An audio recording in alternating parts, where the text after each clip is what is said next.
at CASEL, we are focused on prioritizing content and opportunities that can help to foster and facilitate a unified commitment in your districts, in your communities, and in your schools.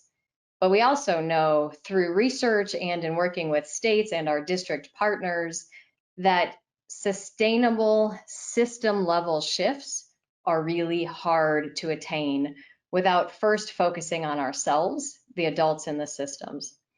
So today we have leaders from Tulsa Public Schools, which is one of CASEL's partner districts, joining us. And Tulsa is leading efforts in elevating SEL as a lever for equity and adult learning, and we've been really inspired by their great and innovative work. So hoping that you all will benefit from it as well. Before bringing Dr. Ebony Johnson, Stephanie Andrews, and Jamie Lomax to share their insights, I want to invite Dr. Bladine Barthelus to join me, who's our moderator for the series.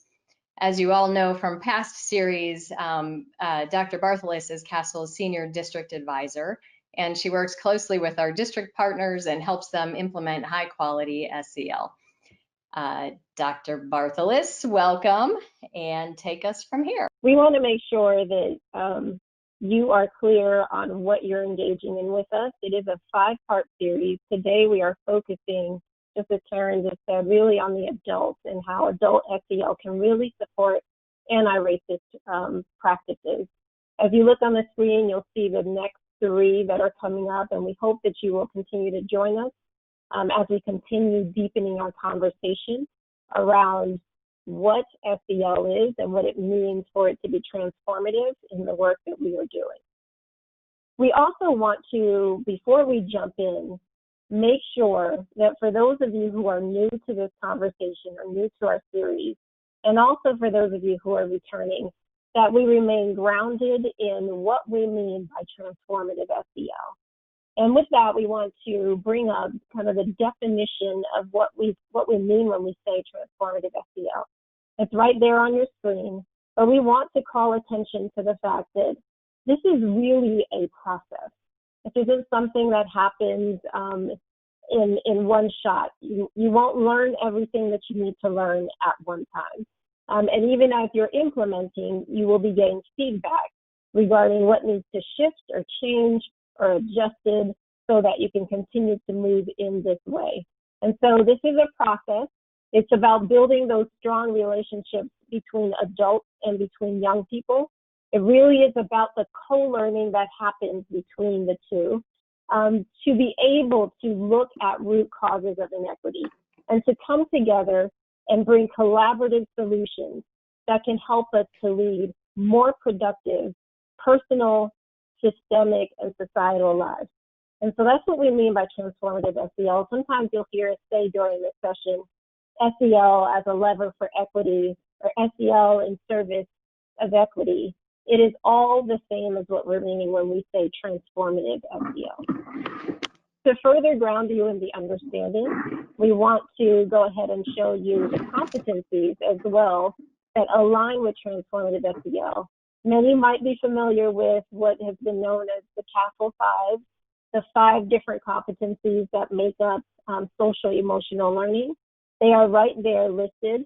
We also want to bring your attention to some examples. We've broadened them out to ensure that you see how we would be approaching self-awareness from a different space when we are doing it with a transformative lens. We are looking not only at who we are, maybe our challenges or limitations or strengths, but we're also looking at what are our beliefs, our mindsets, our biases that could be potentially impacting the spaces that we're in. When we're talking about social awareness, we're thinking about the way that we're taking a step back and bringing in perspectives that may be very different from the ones that we have grown up with or been accustomed to. When we think about responsible decision making, we're looking at it from the lens of what are the decisions that we need to make to bring about collective well-being, as opposed to maybe my own personal well-being.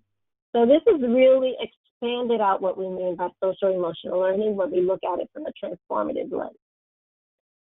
For today's conversation, what we will do is really look at naming who we mean when we say adult SEL. Who is the adult that we're talking about? Why are we even talking about adult SEL? And what is how do we do this? What's the what of adult SEL? We want to talk about creating brave spaces for this work. We know this work is not simple. And we also want to identify some of the district and individual practices that should be in place that could support transformative SEL to happen. And then finally, we're going to round out with how do we measure the impact? If we're doing all this work, how do we know that it's working? What are some of the evidential pieces that we should be looking at to ensure that we're moving in the right direction? So lots to cover today, but we will do our best to go ahead and cover as much of it as possible. In that same vein, I want to mention the fact that there were about a little over 4,000 people registered for this session. And we want to say thank you to you, because that's evidence to us that you are telling other people about this. But what that brings up for us is a slight challenge, is how do we address all of the questions that come in as you register for this session? So we want to be upfront and let you know that we are trying our hardest to funnel in as many of the questions into these conversations as possible. In some places we won't be able to, but we're continuing to think about ways to bring you as much information to support you where you are in your learning, to be able to continue in this journey around this work. So please keep those questions coming. We will address as many as we can. All right, let's jump right in. To guide us through this conversation, we have three dynamic individuals from Tulsa. And I've had the privilege of getting to know them, particularly through the work that they've been doing. I'd like to bring up Dr. Ebony Johnson. She's the Interim Chief Learning Officer in Tulsa Public Schools. I'd also like to bring up Stephanie Andrews, who's the Director of Student Engagement. And then finally, Jamie Lomax, who's the Director of Organizational Learning and Equity. So hello to all of you. Welcome to all of you. We're so pleased to have you as guests on this webinar. I know I've said to you several times that I'm so amazed of the work that you're doing. So really excited to have you share with everyone that's registered what you're actually doing in Tulsa. I'd like to acknowledge, before we start this conversation, the historical site that you sit in and that you represent.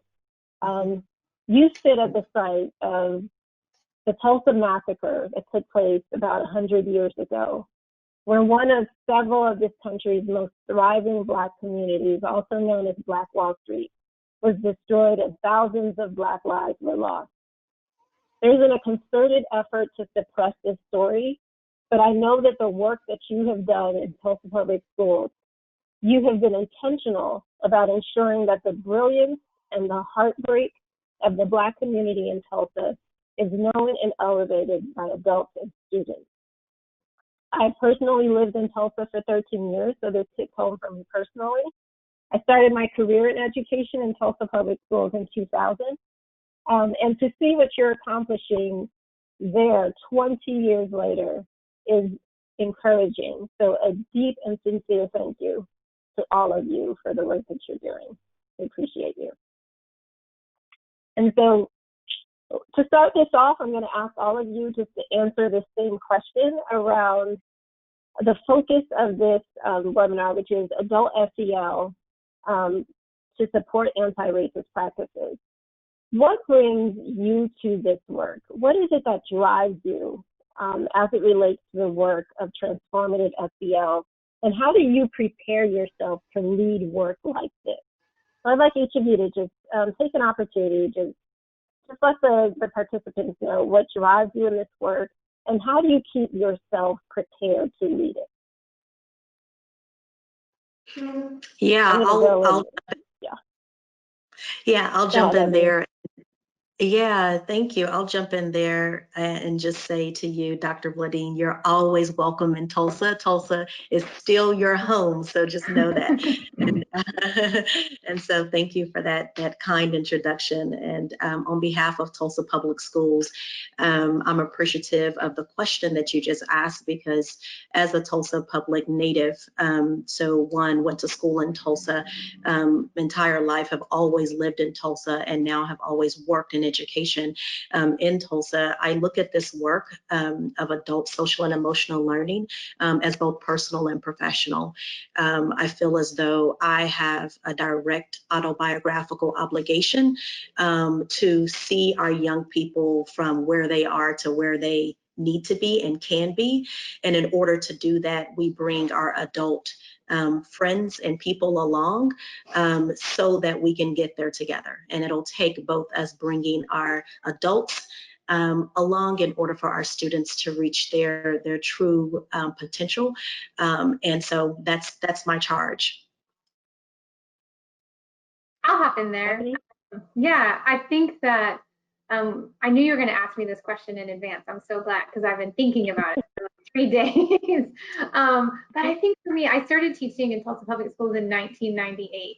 And I loved teaching, and it was early childhood, but I knew that I was missing some things like as an adult in my classroom. Like I actually went after teaching 1 year and started my master's degree in community counseling right away. Like I knew that something wasn't quite right for me. And what I realized is I have to be able to manage my own emotions and able to like serve our students really well.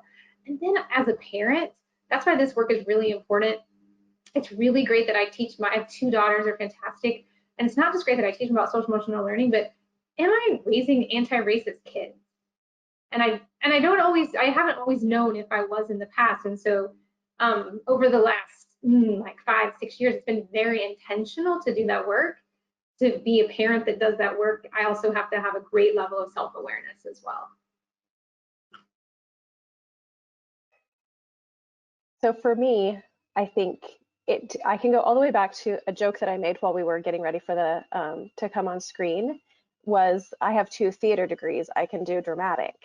And when I think about that, to access the necessary range of human emotions is like a fundamental part of being on stage, of being an actor, right? And so I also believe that having a full range of access to our human emotions is necessary for justice and for liberation. Any amount of suppression, anything that we deny ourselves access to, prevents us from growing, evolving, and becoming who we want to be. And for me, my drive is around justice. We are living in an unjust world, and I just can't tolerate that. I can't live with that. My journey to this place was really triggered really powerfully several years ago by Brian Stevenson with the Equal Justice Initiative, and I had the privilege of talking with him, of listening to him, and he opened my eyes to something that I unfortunately was a really late adopter of, right? I didn't see the injustice until much later in my life than I would like to have. Looking back, I wish I had seen it a lot earlier, but now that I am seeing it, now that I do, it is absolutely a moral imperative to me to disrupt injustice and to rectify the inequities that we see in education and across our country. Thank you. And thank you all for sharing that from a very personal place. And I'm going to keep it with you, Jamie, on this next question. Can you talk a little bit about the history of this work in Tulsa Public Schools, this transformative SEL work? And what was your hope and wish when you started this work? You know, you maybe rolled out the first professional learning to teachers or to school staff. What were you hoping this would lead to? So this work started, both Stephanie and I entered into the jobs that we're in at the exact same time. And in the week, literally the week before the board voted on our positions, we went together to a Coaching for Equity Institute with National Equity Project. I knew that the job was coming. I knew that I had a lot to learn. I had a lot of skills in my back pocket, but I also knew that I had an exceptional amount to learn. And I also knew Stephanie had a strong lens and a strong commitment to this. And so we went together to Coaching for Equity. And one of the things that they talk about there is the SCARF model. David Rock talks about the SCARF model, and that our threat system is activated by 5 different things: status, certainty, autonomy, relatedness, and fairness, SCARF. All of those things to me indicate that we have a deep need to be intentional about our own emotions, because our own emotions absolutely can get in the way of the work. They can serve to further the work, or they can serve as a barrier to the work. And so we sat side by side and dreamed up a world together in which adults were really like highly self-aware, were making decisions, responsible decisions in service of kids, informed by like anti-racism and equity principles, but also deeply grounded in their own knowing of themselves. So from the very get-go, we knew that it had to happen together. Equity without SEL can be really hurtful, as can SEL without equity. You can do damage by doing both things independently, but together they create a support system for one another that makes it possible to do the work more quickly. And so in the beginning, we partnered with National Equity Project because they, from the very get-go, intertwine those 2 pieces together. And so it creates a safer place for folks to access the learning and the challenges that they will face when they're coming up against their own biases, their own habits that are serving to keep kids from success. Stephanie, do you want to add anything to that? I mean, you sounded beautiful.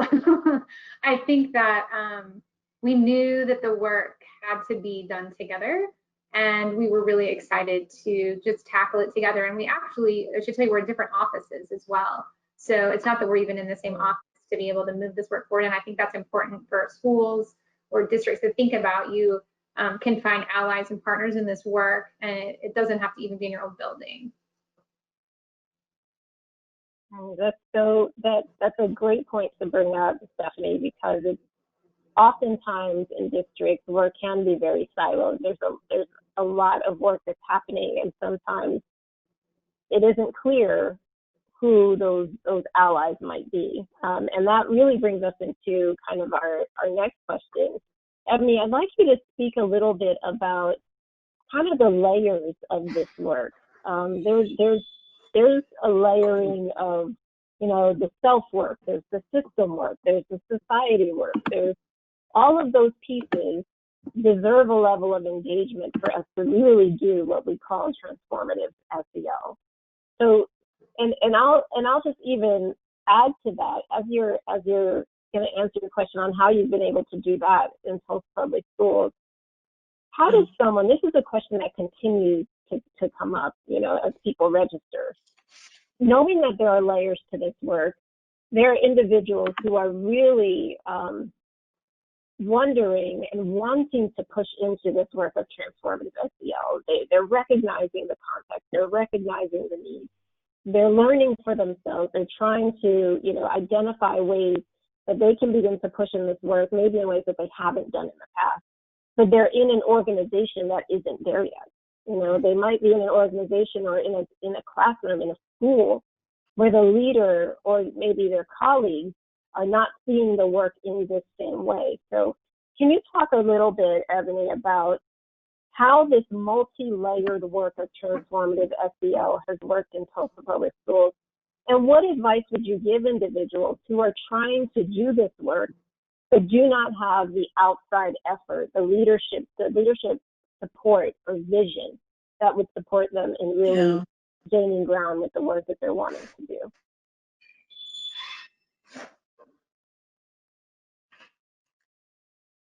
Yeah, I'll just start off by saying that it is very multifaceted sets of complexities around how do you move in a system that's a large school district, a large system as far as the city and the state. We live in Oklahoma, where hence your introduction, we've had to overcome a lot. And so just being very strategic around holding various constituencies responsible for their contribution to this work, and making sure that if we're talking a school teacher, that in that classroom you are responsible for the Black and brown children, not only responsible for taking roll and greeting them at the door and making sure they have a lesson, but you're responsible for implanting life and hope into them, resilience factors into them. So that's your role. Make sure that that's apparent. Make sure that the classroom speaks to the various cultures and the various backgrounds of the students, and that you're there because you care and you actually love them, and you want to see them to greatness. So then you have that layer. You have the layer of the mayor and the governor and the expectations around the city taking responsibility for how this should be something that's a change that's systematic and that we like own as an entire city when it comes to change. So when it comes to policies and laws and money and various ways to make sure that this is at the forefront of our work. But it's our responsibility to make sure that that is the continuous message. And I could go down all the constituencies, but at the end of the day, you know, one of the things that I've heard Jamie say to us, and I completely agree and concur, is that we're all chief equity officers.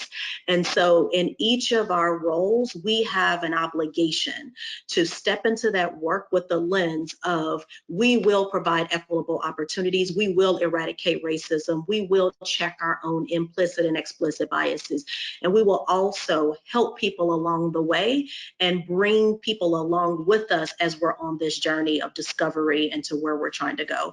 You know, Stephanie and I had a conversation right before we got on, and we talked about how as much as we want this to be a microwave, that like this should be popped in and ready to go, it's such a slow cooker.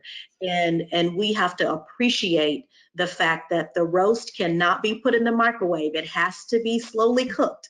And when that's done, then we know that we'll see the transformation that we want to see.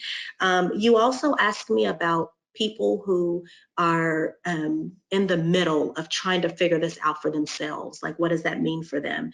And I'll just say, you know, it's hard work, and it's soul searching work, but it's the right work.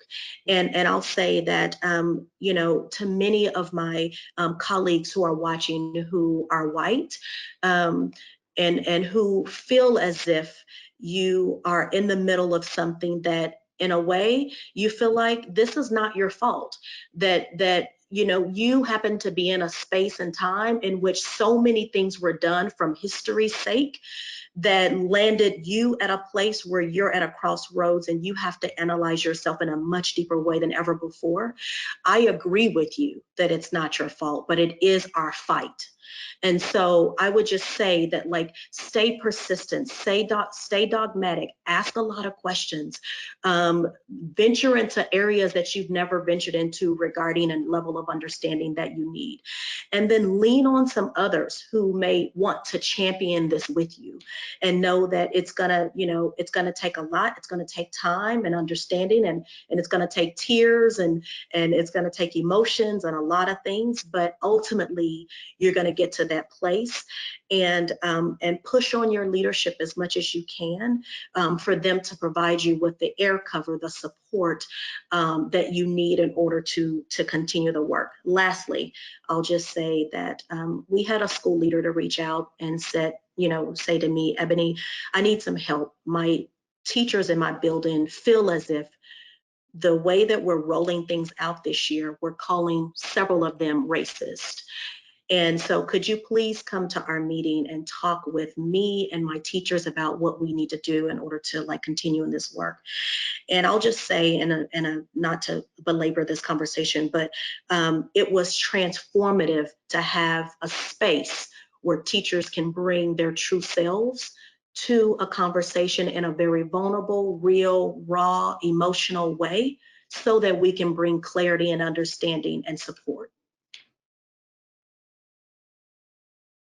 Thank you. Thank you for that. We know, just as you've emphasized, how difficult the work of adult social emotional learning can be. We know that. It takes time, it takes focus, it takes a willingness to be challenged, it takes a willingness to be able to look at self in a very uncomfortable way when you're identifying areas about yourself that maybe you did not know was there. It requires you to be willing to be open to feedback that really does not feel good coming in, and really assessing and deciding, am I going to take this feedback and actually adjust based on what I'm hearing, but how other people are experiencing me, and possibly how my students are experiencing me. So all of this focus on adults sometimes causes some to feel a little frustrated with this process. We are here about students. We're here to shift the reality and the trajectory for students. But for some, all of this talk about focusing on the adults feels like more of the same. The students are the ones with the opportunity gaps, not the adults. And so, Stephanie, what would you say to the reason as to why, even thinking of everything that Ebony just said, what would you say are some of the reasons why you all have chosen to focus on the adults, even when you are looking at significant disparities? I mean, Tulsa is not any different. You've got the disparities just like all of the other districts, right? Mm-hmm. But you've chosen to put an intentional focus on the adults. Why focus on the adults when the need is so great for the students? So first of all, I think Dr. Johnson, I hate to go after you after that. That was powerful. So thank you for sharing that. But when I think about adults, we realize even, and it's, when I think about starting to do all this work around equity and social emotional learning, and we realized that, I think there's a book that says something like, if you don't feed the teachers, they'll eat the children, or something like that. And what we found is teaching's really hard work. It's such hard work. Being a school leader is hard. Working in schools is hard. And we really care so much about anti-racist practices, policies, that in order for us to get to where we want to go, we have to get to where people really are. We do have to find out where adults are. And I've been so, I don't know what word you would choose, lucky or blessed, to be led by strong African-American leaders in our organization who've been leading and bringing us white folks along. And so it's really a responsibility that I have as a white educator at this point to really jump in this work and help and work alongside my colleagues who've been doing this work their entire lives. So it is imperative, but it is not at the expense of students. I want to be very clear that leading adult work, focusing on adult competencies of social emotional learning, is not an expense of looking at all the things we need to do for students. There are things we do in tandem. They must be done together. And so Tulsa Public Schools, about 2-3 years ago, I think, we really decided that we were going to focus on student belonging. How do we cultivate student belonging? And we spent a great deal of time investing in student belonging. And what we heard from students, we did empathy interviews for students. And the strongest message we heard is that when the adults in their buildings felt like they belonged, we heard this from students recognized that the adults who were emotionally well felt a sense of community and belonging in their building, then cultivated classrooms where students felt like they belonged. We heard that from students by asking them interviews. So it only made sense, wow, we can hear students say that when we include adults in decision-making processes, when we help adults feel like they belong, not just in their classroom or on the first grade team or on the English team, but they are part of Tulsa Public Schools and they're part of the Tulsa community, that's how we're going to get the outcomes we not only want for Tulsa Public Schools, but that we want for Tulsa. Yeah, Stephanie, your tandem, the way that you're talking about, how the work that we do with the adults is automatically supporting what we want to see happen for students. really reminds me of the metaphor that we've used a few times here at Castle about just the bicycle metaphor. You know, just as you move one pedal, the other pedal is moving as well. And so that's one of the ways of looking at adult SEL versus students. Doing one does not negate the other. They both move at the same time. Mm-hmm. And so let's talk a little bit about the types of spaces that you're creating for these types of discussions and conversations, or courageous conversations to happen. Jamie, can you talk a little bit about how have you all been able to create brave spaces for adults to really engage in this work? And I say brave intentionally and not a safe space, because oftentimes we align safe with feeling comfortable, and we know this work requires us to step outside of our comfort spaces to really invoke change.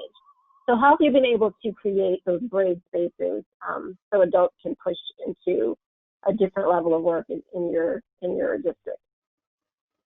I think it connects somewhat to what Dr. Johnson said earlier around the teachers who were feeling a degree of shame and blame, like they were feeling uncomfortable, like they were being called racist, and that was impeding their ability to move forward.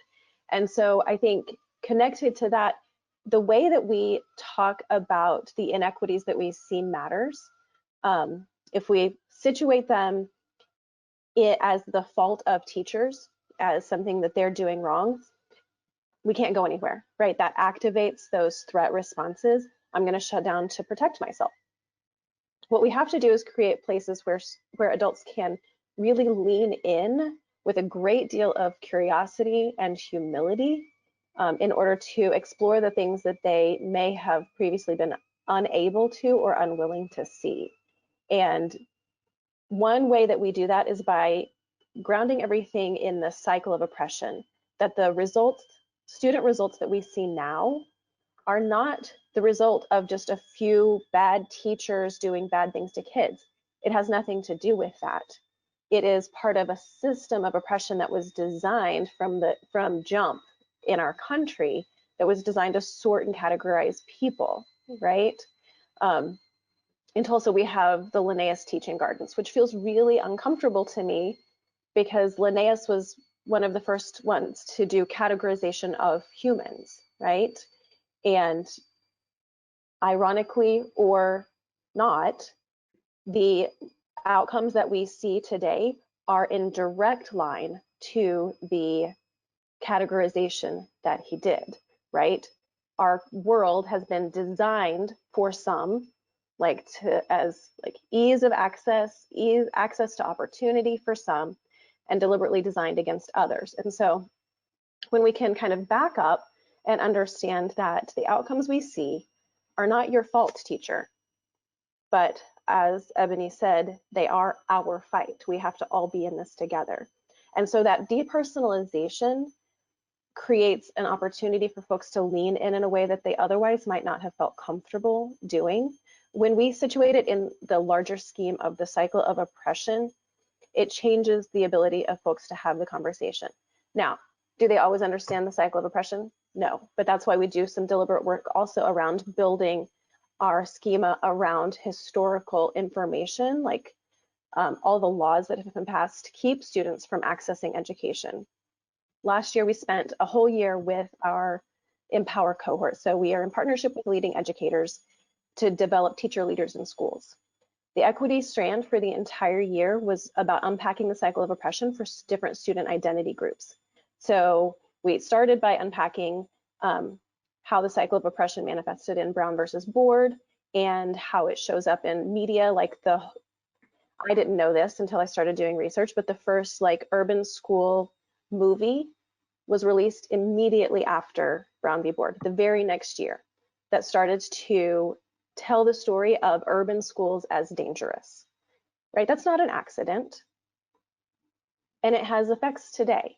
And so when we can start to unpack those things, understand all the laws that have been passed keeping language learners from accessing education, all the laws and restrictions that have kept students with disabilities from accessing not just education, but life, then we can start to see how the things that we say today, the things that we believe today, the things that we do today are all rooted in what has come before.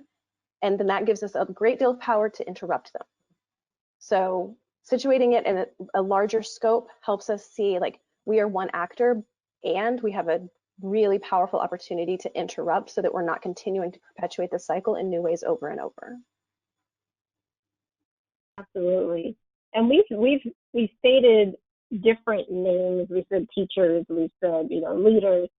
Let's get clear on who we're talking about when we say adults, right? When you talk about the adults that we're referencing in terms of who can help to shift some of this, who exactly are you talking about? And I will also bring back in one of our earlier webinar sessions with we had John King and Karen Pittman in an earlier webinar talking about the urgency of educational equity.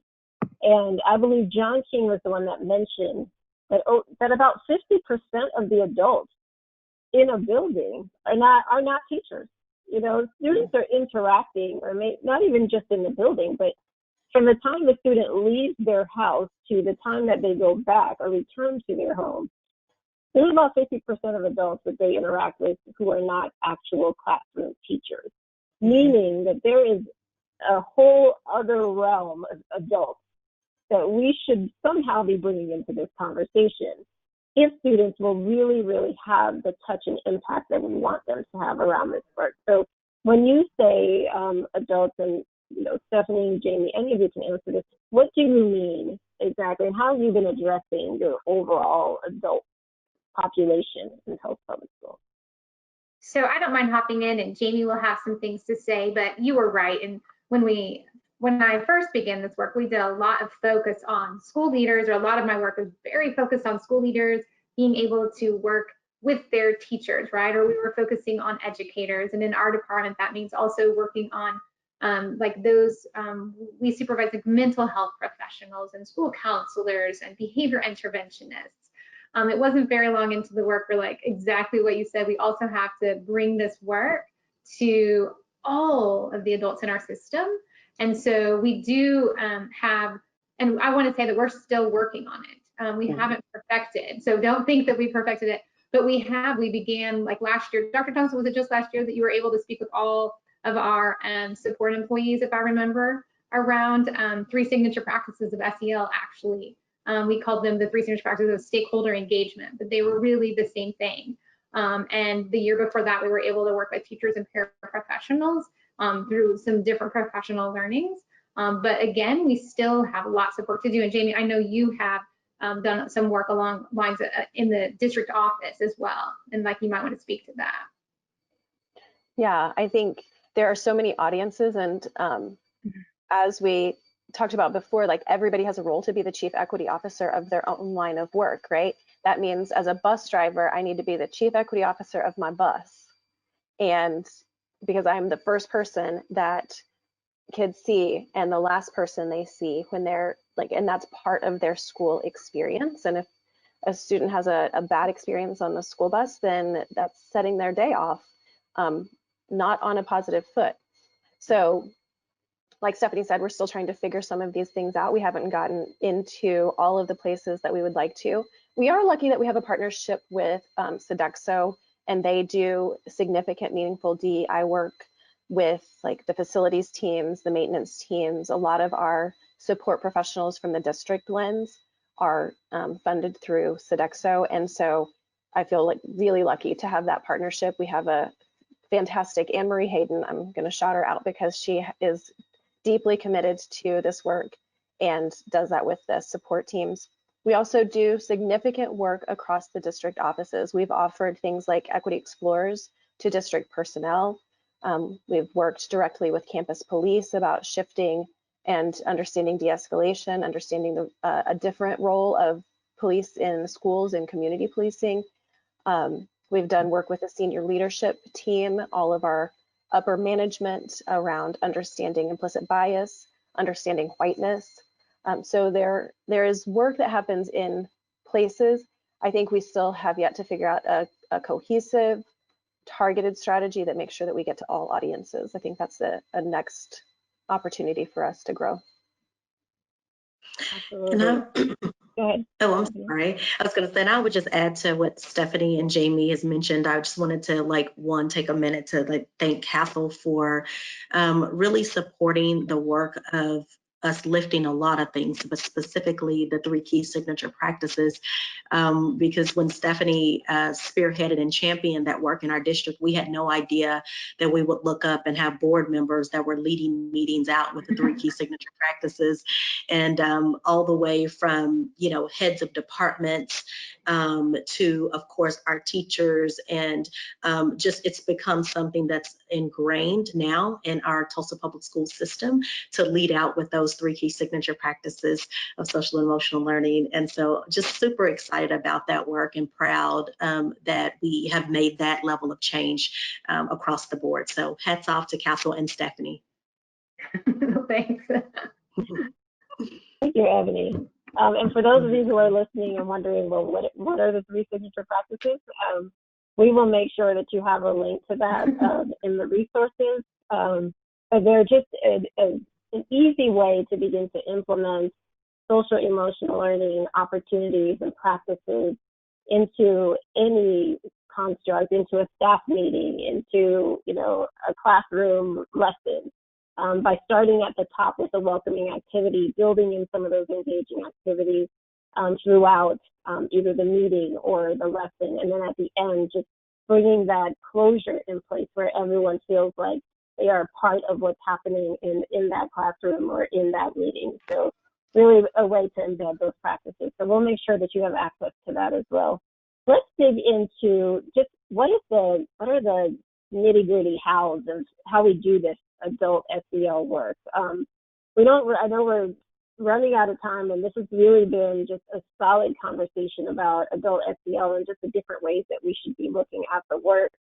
But if we can spend a couple of minutes on how do we look at it from the district lens? What are some district practices that organizations, districts, maybe even a school leader can look at to really start to push into the adult learning and prioritize adult learning as they begin another school year? What are some of the practices that you've seen, that you've looked at implementing in Tulsa? And I'll start with you, Jamie. What are some of the ways that that's happened on the district level? Oh, I was hoping you would start with someone else. So when I think about systematized district level work, we are really lucky to have strong structures in place for school leader learning. So we have a regular cadence of school leader learning experiences and school leader tactical experiences. We've separated those 2 things. And our learning experiences have been grounded for the past year in Brene Brown's Dare to Lead, which is SEL through and through.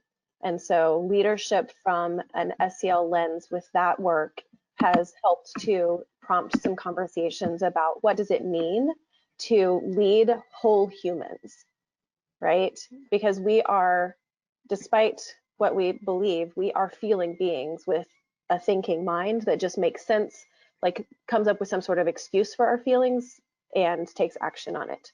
So the idea that we have to really carefully tend to the feeling piece has become a much greater part of the conversation, largely thanks to the Dare to Lead work, stacked on top of the previous work that Stephanie and I have done across school leadership learning experiences around understanding the mood meter and understanding our own emotional wellness.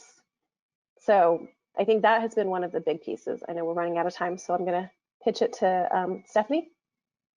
Yeah, when I think about from the district level, she's absolutely right, being strongly organized and then working cross-functionally. I'm going to go back to this again, that it didn't just happen in our office, that we worked across many offices, teaching and learning, like professional development, our student filming support services office, all the way to talent management, that we have to work across a system and prioritize something that really matters to us. And we've said that student belonging, when we're getting to this in service of students, student belonging matters so much to us. And this is what we care about, that we had to roadmap all the, we had to go backwards. We realized, well, that means that we have to do a lot of work with adults. And this is some strategy work that we can do. And I think there's two main points. One is around this like changing minds and hearts, this ideology and thinking about those things, but also giving people practical things that they can apply in their schools, right? So we have to do both at the same time. Everyone gets tired if we're just talking about the theories of SEL. And so I think it was really powerful when we had Castle actually come in and help us lead some of our leader learning with not just here's our theories of social emotional learning, here's the 5 signature practices, but here's some things you can do tomorrow in your classrooms. I would say another thing that's really helped us to lift this idea of cultivating a sense of belonging is that we measure social emotional learning and data across the district. And we look at that data and we take that data and we make plans to improve it in our school leader planning guide. And I think that that makes a huge difference too. It's not just something we're talking about. It's not just this touchy feely thing. A lot of our work is grounded in data around our social emotional learning. And as we move into next year, I think one of the powerful things is that our superintendent's team and the cabinet has made a strong commitment to this idea that we care so much about well-being as one of our re-entry points from being out on COVID, that we care about well-being and that the well-being is of our students and staff. It's not just that we're going to implement strategies around students, but that we're caring about students and staff. And so I think that makes a powerful statement. If you get a chance, you should check out Destination Excellence. It's our guide in Tulsa Public Schools, and it's like a ginormous social emotional learning document. And so I think I think really having leadership that grounds it in that is another reason. Yeah, and I think what I'm hearing from you is just really creating those spaces where you have a plan to build the capacity of district staff, of school staff.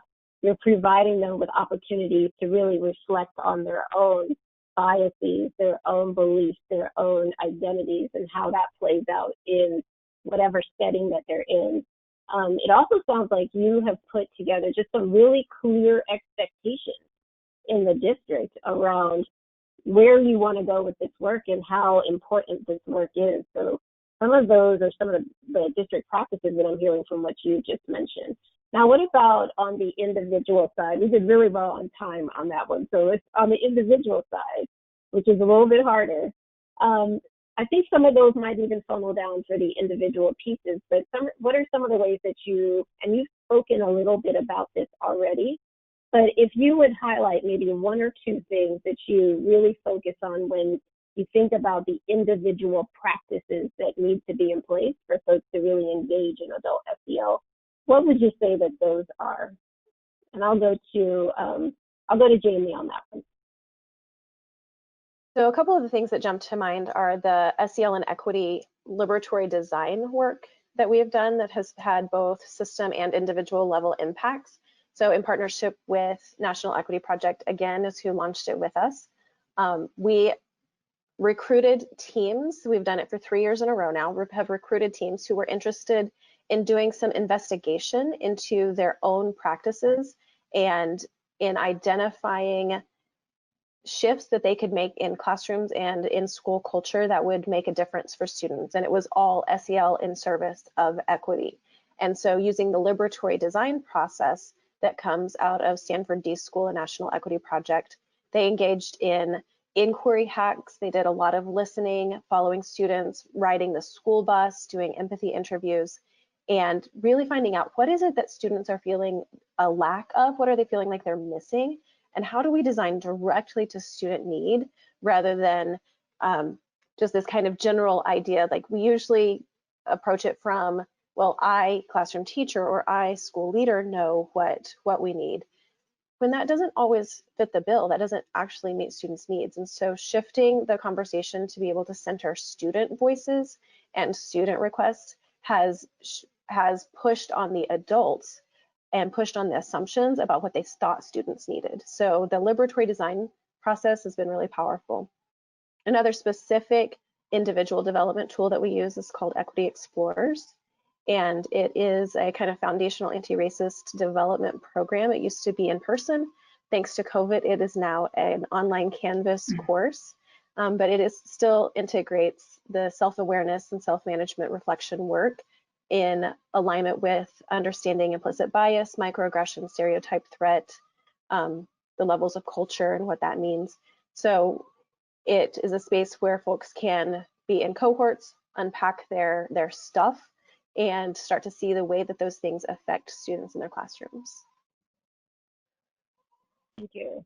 And so as a final question, before we get to our key takeaways, Ebony, I'd like you to talk a little bit about, Stephanie started speaking on this already, so you've masterfully pulled this in.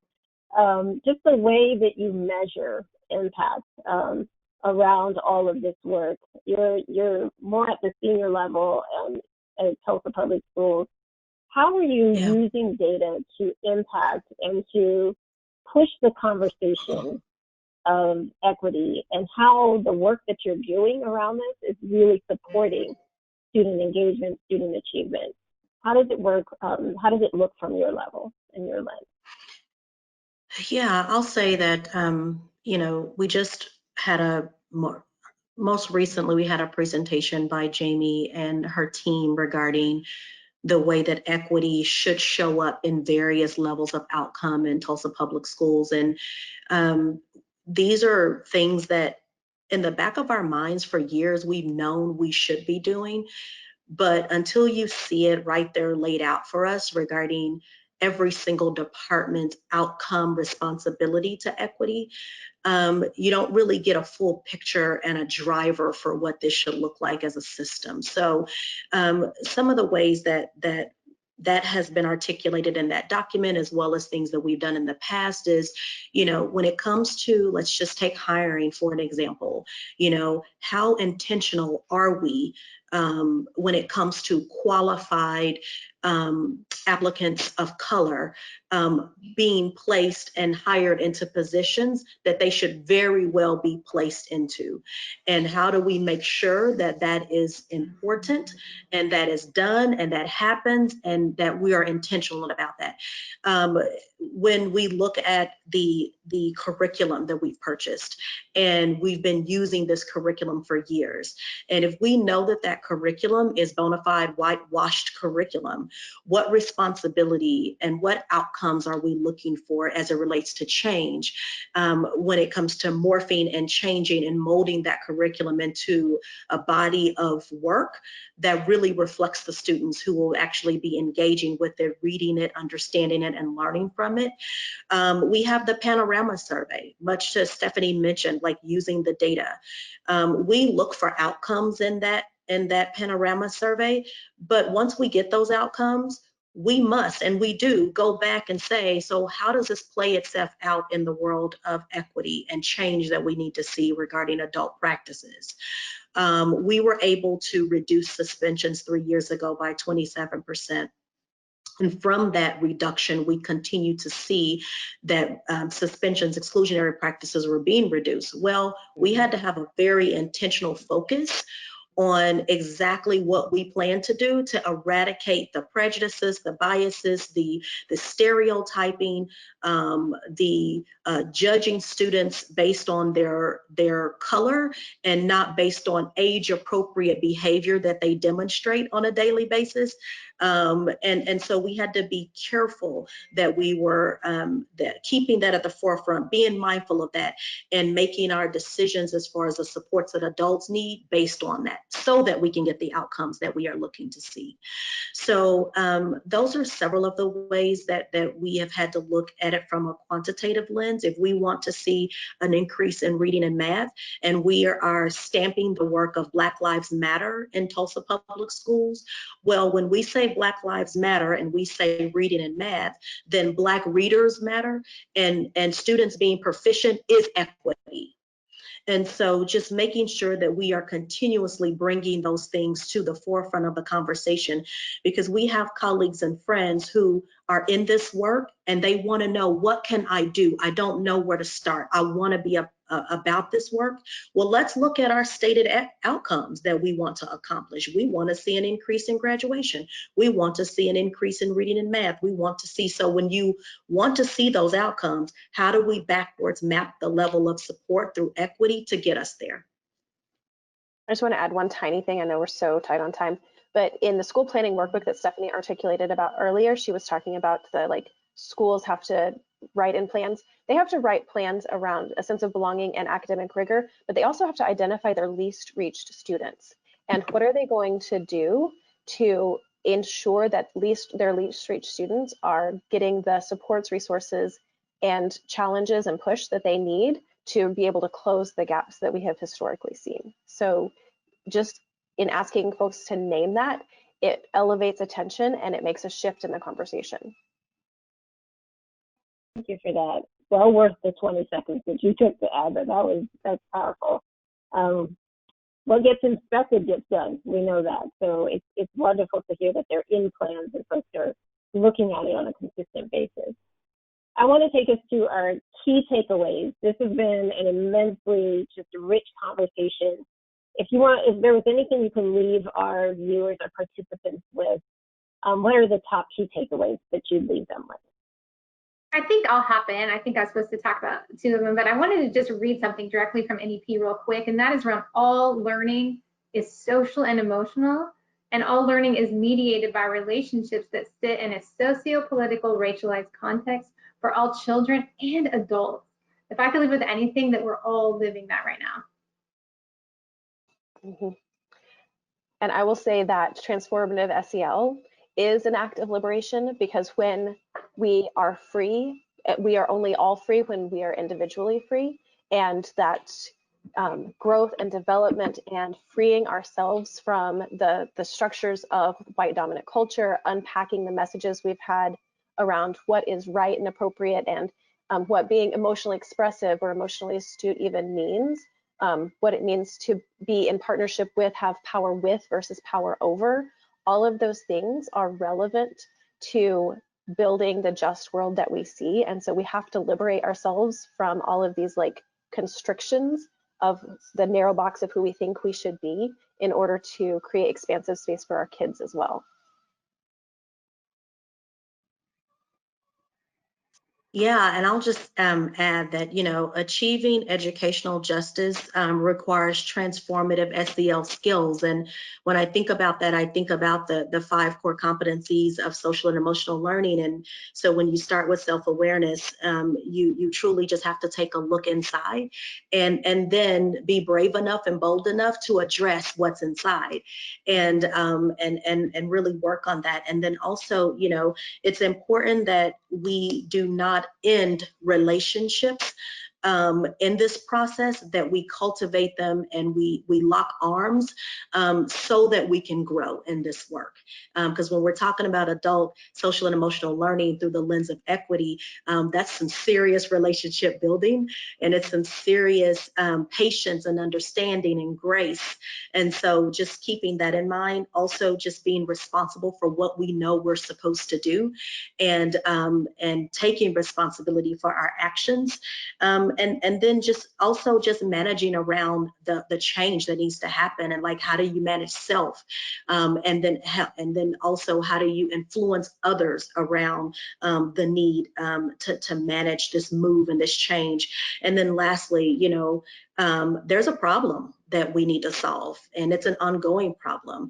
And by doing this kind of work, speaking on this platform, having meetings at district office, meeting with teachers, having small groups of individuals who are looking to grow this thing to be more than what it is, that's solving the problem.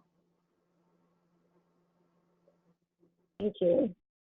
I'd like to thank you, Ebony, Stephanie, JB, for just taking the time to be with us and sharing your expertise, your knowledge, and the practices that you've been able to incorporate into Tulsa Public Schools to really advance the conversation around transformative SEL and also around equity for students.